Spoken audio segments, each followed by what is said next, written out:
네, 6.3 대선이 19일 앞으로 다가왔습니다. 대선 주자들의 발걸음 굉장히 빨라지고 있는데요. 한판 승부에서도 각 후보들의 캠프 인사들을 발빠르게 만나봅니다.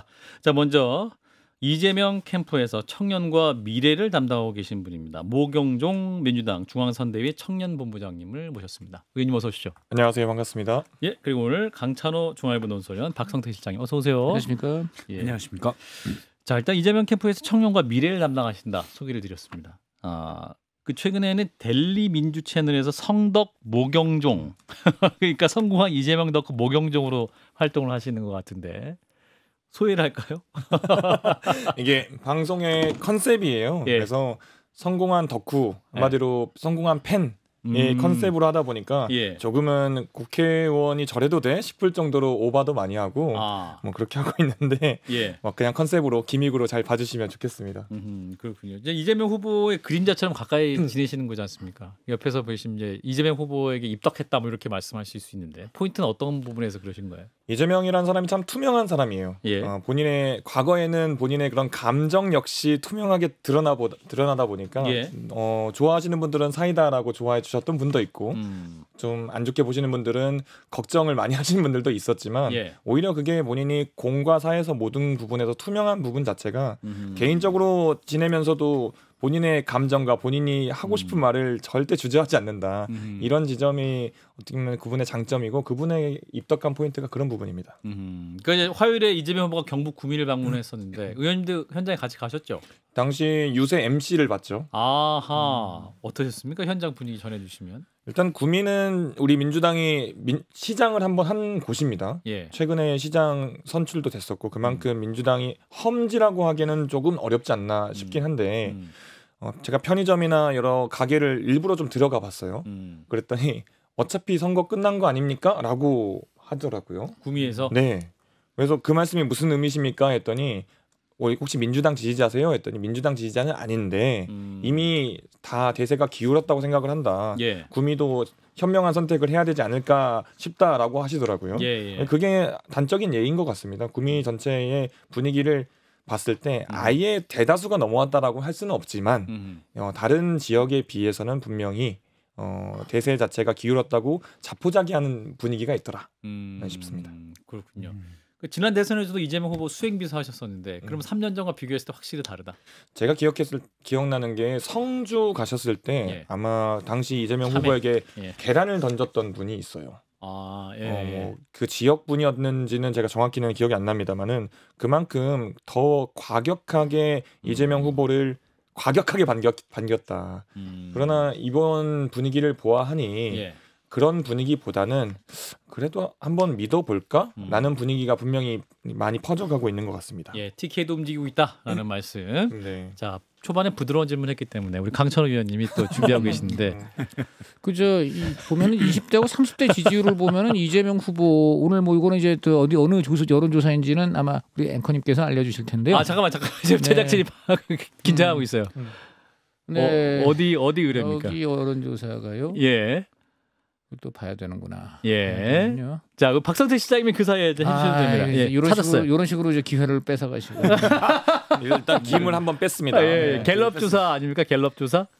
아니요. 이게 보니까 경향신문 지금 전체 추정 지지율을 뭐 조사한 결과라고 나오네요. 제가 지금 메타 분석한 조사. 메타 분석 조사네요. 네. 경향신문 지금 참고해 주시면 제작진 되실 것 같고요. 예. 여기를 보면은 20대 지지율에 이재명 후보가 38.3, 30대 지지율이 44.6으로서 전체 지지율세보다는 지지세가 상대적으로 약한 게 바로 20, 30대 표심. 2030. 2030의 좀 보수화 일반적으로 지적돼 왔는데 약간 그런 거하고도 맥을 같이 하는 것 같은데 저는 2030 왜 2030 보수화라는 말을 빼겠습니다. 왜냐하면 이게 지금 또 질문이 뭐랄까 자꾸만 딴 길로 갈 수 있기 때문에 그냥 20, 30대에서는 지금 딴 데도 아니고 경향신문이 여기가 지금 지지세가 상대적으로 약하다고 했습니다. 이 부분에 대해서 말씀해 주시죠. 총장님. 지금 20대 30대가 과연 민주당 정부를 어느 시기에 겪었는지를 한번 주목할 필요가 있어요. 가장 최근에 민주당 정부는 문재인 정부인데 5년 전에 그때 이 20대는 대부분 고등학생이거나 사회 초년생이었습니다. 예. 3년 전까지 아니었나요? 3년 전까지. 3년 전, 뭐 3년 전이라고 해도 네. 고등학생이거나 사회 초년생인 경우가 많은데요. 예. 사회 초년생일 때 과연 문재인 정부에서 그들에게 효능감 있는 정책을 잘 펼쳤느냐라고 했을 때 그렇지 못하다. 그런데 이제 40대 50대와 비교를 했을 때 그분들은 노무현 정부도 겪었고 그리고 김대중 정부도 겪어봤기 때문에 더욱더 이 민주당 정부에 대한 기대감이 더 높고 신뢰도가 높은 편이죠. 하지만 20대 30대는 노무현 정부, 김대중 정부 때 아무래도 그때의 효능감을 아직 맛보지 못한 세대이기 때문에 예. 상대적으로 낮을 수밖에 없다라고 판단하고요. 아직 민주당이 갈 길이 멀다라는 지표이기도 하죠. 이 효능감 말씀하셨는데 이제 이재명 정부가 된다. 어디에서 효능감을 느낄 수가 있습니까? 청년들이 10대 공약에는 사실 청년들이나 이런 게 빠져 있어요. 그러니까 대표적으로 빠져 있는 게 중도 보수 우클릭 이렇게 되면서 사실 청년 여성 정책에 대한 게 좀 약하다는 비판을 받거든요. 예. 그러니까 되면 뭐 잘 될 거다. 현재까지는 그런 부분밖에 없는 것 같아서. 청년 여성 정책이라는 게 사실 따로 청년 정책에서 다뤄져야 되는가에 일단 의문이 있고요. 여성 전반적으로 사회적으로 가지고 있는 문제를 저희 뭐 여성본부나 정책본부에서 지금 정말 골똘히 고심하고 있는 걸로 알고 있습니다.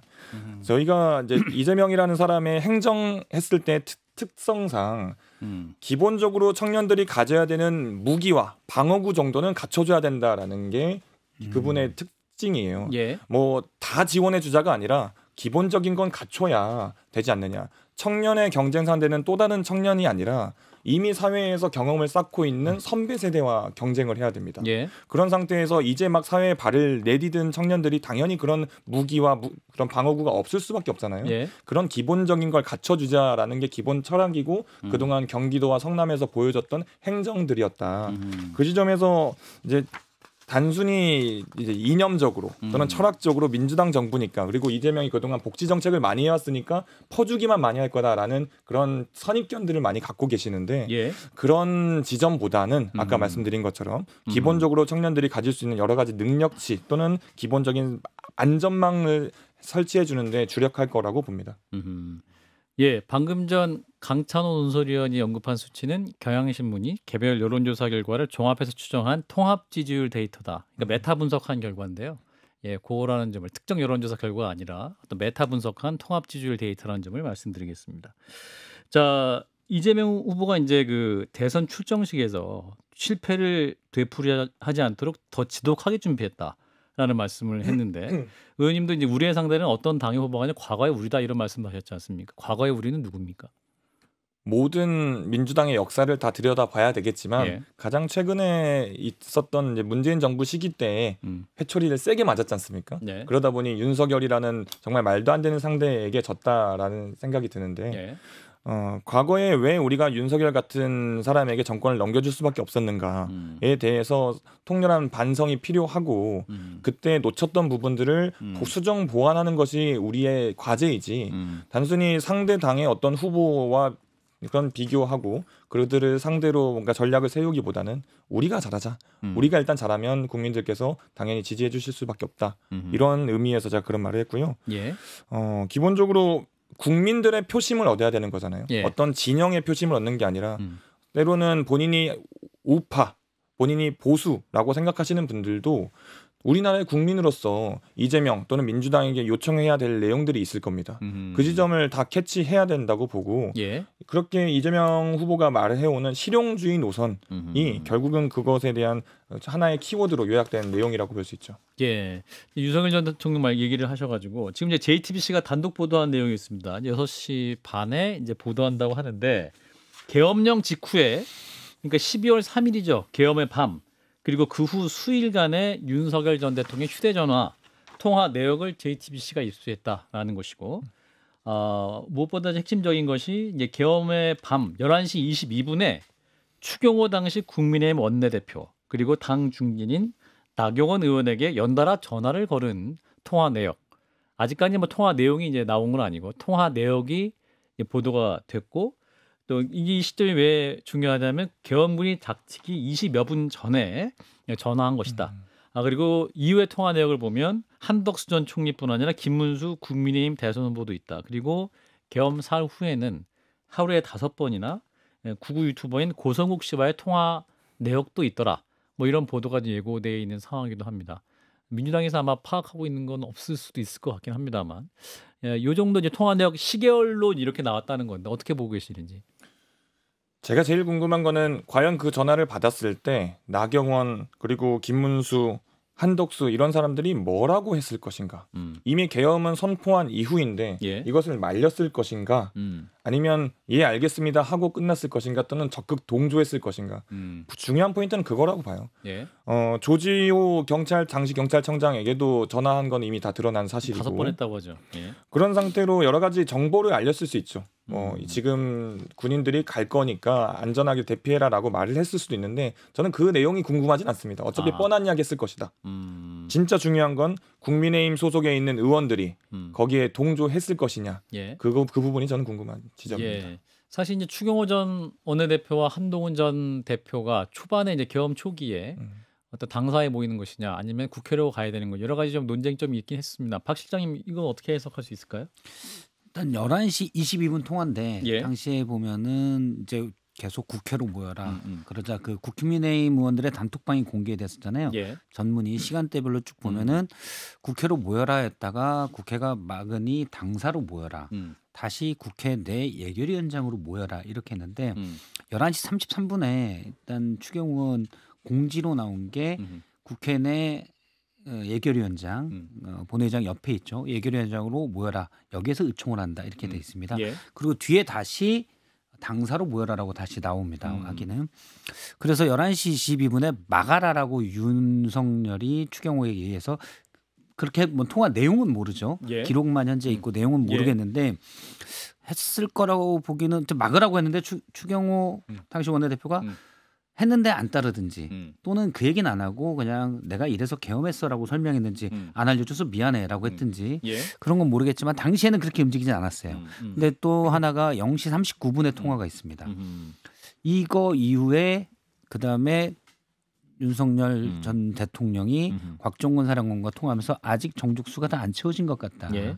이런 얘기를 한 거 봐서 국회 내 상황을 추경호 의원이 알려줬을 가능성. 정족수는 안 된 것 같다. 뭐 이런 의혹은 있죠. 11시 22분에 어떤 통화 내용이었는지는 일단 보도를 나중에 봐야 되겠지만 아직은 잘 의원이나 모르겠습니다. 혹은 나경원 의원 입장이 좀 나와야 할 것 같긴 한데 강찬호 의원님은 어떻게 보세요? 그 아무래도 한동훈 이제 전 대표가 추경호 전 원내대표를 가장 이제 강하게 공격하는 부분이 바로 그 대목이죠. 예. 그러니까 쉽게 말하면 이제 대통령이 계엄을 선포했기 때문에 예. 빨리 가서 국회에서 이제 계엄을 해제, 국회의원들이 들어가서 의결을 해야 되는데 그러면 가야 되는 행선지는 국회죠. 그런데 저 국회로 갑시다 하고 당연히 이제 의원들을 실제로 저 실무 지휘해야 되는 건 원내대표니까 한동훈 당시 대표가 저 빨리 우리 저 가가지고 저 계엄 해제 의결에 의원들이 들어가게끔 합시다. 당장 추 원내대표님이 지휘하시고 빨리 의원들 가게 하고 뭐 나도 뒤에서 돕겠습니다. 뭐 이런 맥락 아니었겠어요? 예. 그런데 추 원내대표가 그 당시에 나는 뭐 당사에 계속 있으니 일로 오세요. 뭐 이런 식으로 했다는 거 아니에요. 자, 그러니까 요런 것들이 지금 저 전화와 어떤 관계가 있는지 아마 요것이 가장 좀 중요한 대목이 될 것 같습니다. 지금 홍영조 의원님. 제가 당시 본회의장에서 한동훈 당시 대표가 정말 화를 내면서 전화를 하던 걸 옆에서 봤어요. 아하. 당 대표가 지시하는데 왜 안 따르냐는 전화를 하고 있었거든요. 아, 그랬군요. 그리고 이제 신동욱 지금 국민의힘 대변인이 이따가 오신다고 하는데 네. 이분은 심지어 본회의장에 왔는데도 표결 참석 안 하고 어디론가 사라지셨단 말이에요. 이따 오시면 한번 여쭤보십시오. 아마 신동욱 대변인은 상황을 알고 있을 것 같습니다. 예, 잠시 후에 또 입장을 좀 들어보면 좋을 것 같고, 자, 좀 이치를 좀 넘어가 보면 이제 국민의힘 의원이었죠. 김상욱 의원이 탈당을 했습니다. 근데 이분이 이재명 후보에 대한 지지 선언을 했어요. 가장 보수당 후보다. 혹시 연락해 보셨습니까? 네, 연락을 했고요. 아, 그래요. 제가 어떻게 그렇게 과감한 결단을 내렸습니까? 라고 했더니 그 과감한 결단 때문에 죽겠다. 너무 힘들다. 아, 김상욱 의원 본인이 힘들다? 네, 너무 힘들다라고 이야기를 하더라고요. 예. 개인적으로도 가장 가깝게 지내던 국민의힘 의원인데 이제는 더 이상 의원님이? 국민의힘 의원이 아니시긴 하지만 정치인 김상욱의 의원은 되게 존중하고 너무나도 멋있다. 한 사람의 정치인으로서. 그런데 개인의 김상욱으로서 좀 걱정되는 면이 많습니다. 예. 실제 많은 위협들이 가해지고 있는 걸로 알고 있고요. 어떤 위협이 가해지나요? 여러 가지 이제 신체적인 위협이겠죠. 신체적인 위협. 네. 실제 그런 그 알고 계시면 구체적으로 한번 소개를 해주시죠. 그 편이 추상적인 것 같은데 한번 좀 구체적으로 어떤 위협인지는 좀 우리 시청자들이 들을 기자의 취재 본능에 의해서 네, 일례로 제가 알고 있기로는 집까지 찾아온다. 아, 울산에 있는 본가에도 찾아와서 협박. 심지어 생명을 위협하는 그래요? 언동을 한다. 이렇게 제가 들었고요. 그게 이제 개인이 하는 정치적인 행위로서 뭐 어떤 결과라고 생각할 수도 있겠지만 예. 대한민국이 언제부터 생명을 위협하면서 정치를 하는 곳이 되었는지 개탄스러울 뿐입니다. 그래서 이제 이재명 후보가 반응을 내놨는데 우리 당 입당해서 함께했으면 좋겠다라는 러브콜도 보내기도 했는데 김상우 의원도 입당 의사도 있는 건가요? 제가 알기로는 아직 그 단계까지는 그 단계는 결정을 아니다. 한 것 같지는 않습니다. 예. 본인이 오늘 발표하면서도 다 좀 부분 나눠서 봐달라라고 이야기했는데 예. 고민이 많은 것 같아요. 최종적으로 그렇게 할 건지. 그런데 사실상 이 정도는 입당만 안 했을 뿐이지 현재 새로운 정권을 이재명으로 중심으로 가야 된다라고 선언을 한 거기 때문에 예. 입당만 안 했을 뿐이다 이렇게 생각합니다. 그리고 이제 지지선언 이전에 홍준표 전 시장의 지지자들도 지지선언을 했었었는데 그리고 이후에 또 홍준표 전 시장의 국무총리를 제안했다는 보도가 있다가 이건 또 좀 아니다 다시 뭐 정정되긴 했습니다. 관련해서 혹시 들으신 내용이 있습니까? 뭐 저는 직접적인 내용은 들은 적은 없고요. 예. 말씀하신 것처럼 홍 전 시장 쪽에서 아니다라고 말을 했는데 예. 아니 땐 굴뚝이 연기 날까 싶기도 합니다만 뭐 여러 후보군이 언급되는 경우는 뭐 왕왕 있으니까요. 총리에. 네. 그러면 두 분이 통화는 하셨어요? 통화는 이재명 했다고... 후보와 홍준표 전 시장과 아니 그거 정확히는 제가 잘 모르겠습니다. 아시는 표정으로 모르신다고 하시는 거 진짜 모릅니다. 근데 통화하는 게 이상하진 않다고 생각하는 게 예. 지난 대선 때도 예. 뭐 원래 그렇습니다만은 선거 때는 예. 물밑에서 여러 통화들이 이루어지는 건 또 사실이니까요. 예. 그런데 뭐 제가 직접 여쭤본 게 아니라서 했는지 안 했는지는 잘 모르겠네요. 예. 보통 저 국무총리가 한 정권에서 한 3명 정도 나오면 많이 나오는데 예. 지금 이재명 우리 과거 대표 시절부터 예. 이제 만약에 정권을 잡게 되면 총리가 누가 되는데 작년에 대표적으로 비명 행사 공천 논란이 났을 때 예. 그 임혁백 당시 공천관리위원장 고려대학교 정외과 하셨죠. 교수. 예. 동아일보 아마 그 논설위원이 이재명의 망나니가 어떻게 되었는가 하는 왜 임혁백은 이재명 대표의 망나니가 되었는가 이런 그 칼럼을 쓴 적이 있을 정도로 예. 논란이 굉장히 많았습니다. 근데 예. 그분이 어쨌든 비명 행사 공천에서 어떻게 보면 이제 악역을 좀 맡으신 것 같은데 예. 그러다 보니까 국무총리설이 그때 돌았어요. 네, 그게 하나 있었고 예. 그다음에 지금 또 모르겠습니다. 여러 명이 도는데 대표적으로 정동영 의원이 지금 또 국무총리에 낙점돼 있었다라는 좀 얘기가 좀 돌고 있어요. 예. 근데 이런 마당에 또 이제 홍준표 국무총리가 얘기가 되고 있기 때문에 예. 야 도대체 국무총리가 한 번에 몇 명이 될 수 있는 건가? 뭐 이런 얘기를 지금 하는 분이 많아요. 근데 어차피 정권 이제 잡을 가능성이 높아지는 그런 분들 주변으로 예. 국무총리 누가 되느냐? 이건 뭐 항상 어떻게 보면 호사가들의 입담일 수도 있고 예. 언론의 관심사니까 이분 저분 나올 수도 있습니다. 예. 그런데 국민의힘에서는 그런 어쨌든 간에 만약에 홍준표 전 시장이 국무총리가 혹여라도 발탁될 가능성을 대비해서 예. 그래서 지금 홍준표 의원은 참 좋으신 분이라고 예. 지금 권성동 원내대표가 어저께 그 SNS를 쳤죠. 그 왜 쳤느냐면요. 예. 당에서 이렇게 나름 예우를 하고 계속 이제 우리 당의 어른으로 모시려고 이렇게 덕담까지 했는데 예. 그럼에도 불구하고 배신을 때려서 저쪽으로 가가지고 예.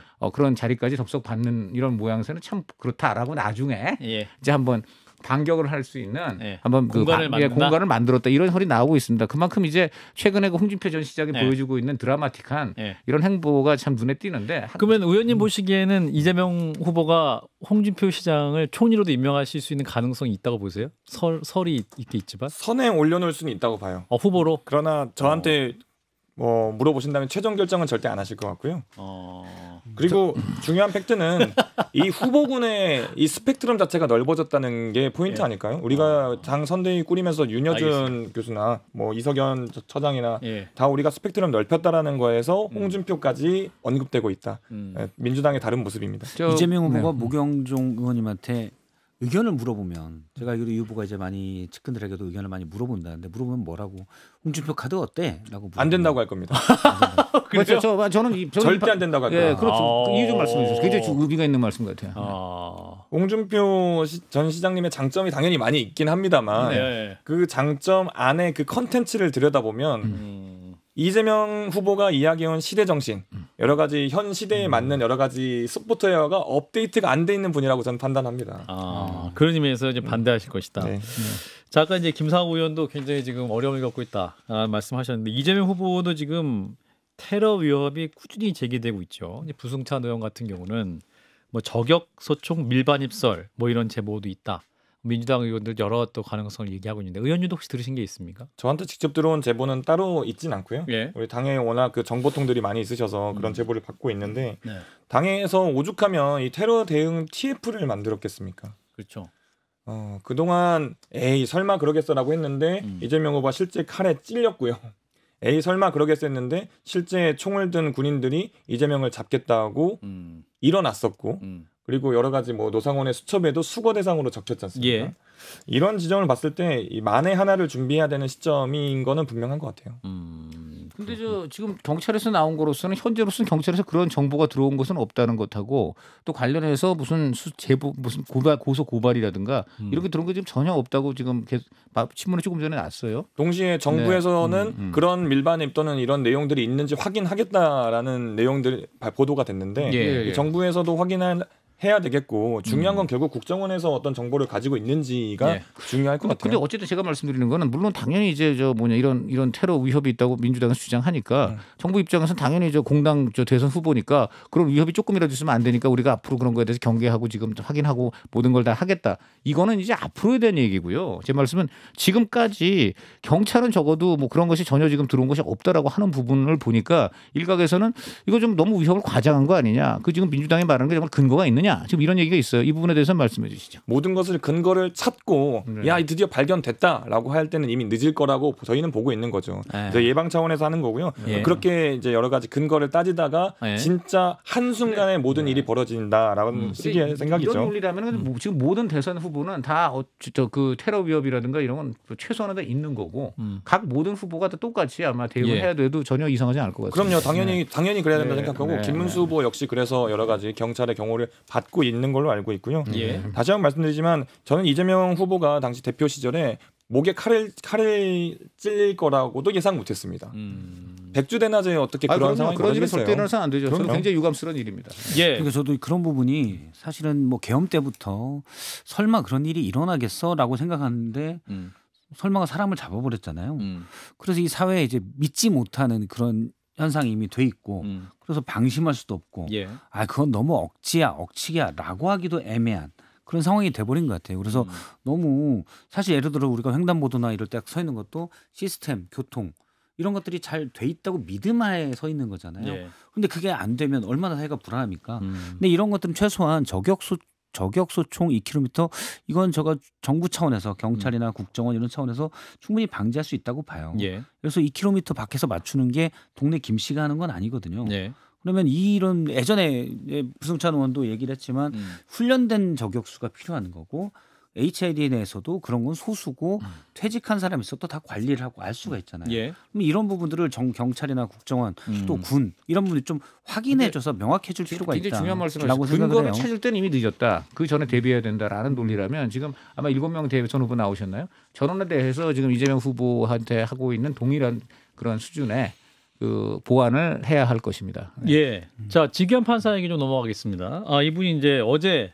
그 법사위에서 룸사롱 접대 의혹이 나왔지 않습니까? 이제 민주당에서 이제 관련 룸사롱 그 유흥주점 사진 2장을 공개를 했고 추가 공개도 예정돼 있으면 오늘 법원 입장이 나왔어요. 그러니까 이제 더 할 말이 없다. 그러니까 지금 뭐 의혹 제기 내용이 추상적이기 때문에 법원에서 더 바뀔 입장이 없다는 건데 어떻게 보고 계세요? 참 아이러니한 거긴 하지만 예전에 한동훈 대표 사건 있었을 때 예. 결론적으로 그게 아니라고 밝혀졌을 때 민주당에서 나름 내상을 좀 많이 입었다고 저는 생각해요. 그렇기 때문에 더더욱 신중하게 지금 접근하고 있는 것이고 예. 신중하게 접근한 결과로 이 절차를 밟고 있다. 따라서 확실하지 않았으면 이 정도도 오픈하지 않았을 민주당에서? 것이고요. 그럼요. 아하. 그렇기 때문에 이제 민주당에서 가지고 있는 자료를 공개하기 전에 최소한 사법부, 그러니까 법원에서 어떤 액션이 있기를 바라는 측면에서 내놨는데 역시나 본인들 자정작용을 포기했다 저희는 판단하고 있고요. 조만간 관련된 내용을 공개할 거라고 알고 있습니다. 노정면 의원은 사진 속에 얼굴을 본인은 확인한 것처럼 말씀하시던데 윤곽이 뭐 확실하다 이런 취지의 말씀하셨던데 의원님도 혹시 보셨어요? 저는 못 봤습니다. 그 궁금합니다. 이거는 공개를 해야 된다고 봐요. 왜냐면 이 정도 저 의혹을 제기한 뭐 다른 사람도 아니고 판사고 그다음에 다른 사람도 아니고 윤석열 대통령 전 대통령 구속 취소를 그 결정하신 분이기 때문에 당연히 이게 무슨 뭐 보복이라든가 이제 이런 차원에서 막 꼭 억지로 누명을 씌우는 거 아닌 의혹을 받을 수 있잖아요. 그런 의혹을 받지 않기 위해서라도 처음에 문제 제기할 때 최소한 뭐 기사의 요건 정도는 이게 지금 구체적으로 이거 봐라 이 룸사롱 같은 데에서 이 사람 지금 술 마시고 막 이러는 모습 이 사람 누구냐 이게 직원 아니냐 이 정도는 있어야 되고 둘째 이거 지금 제보자가 누구냐면 그 당시 같이 뭐 술을 먹었던 사람이라든가 그때 바로 돈 낸 사람이라든가 뭐 이 정도가 있어야 되는데 그런 게 지금 우선 판사의 얼굴이라든가 이런 게 나온 게 없고요. 1번.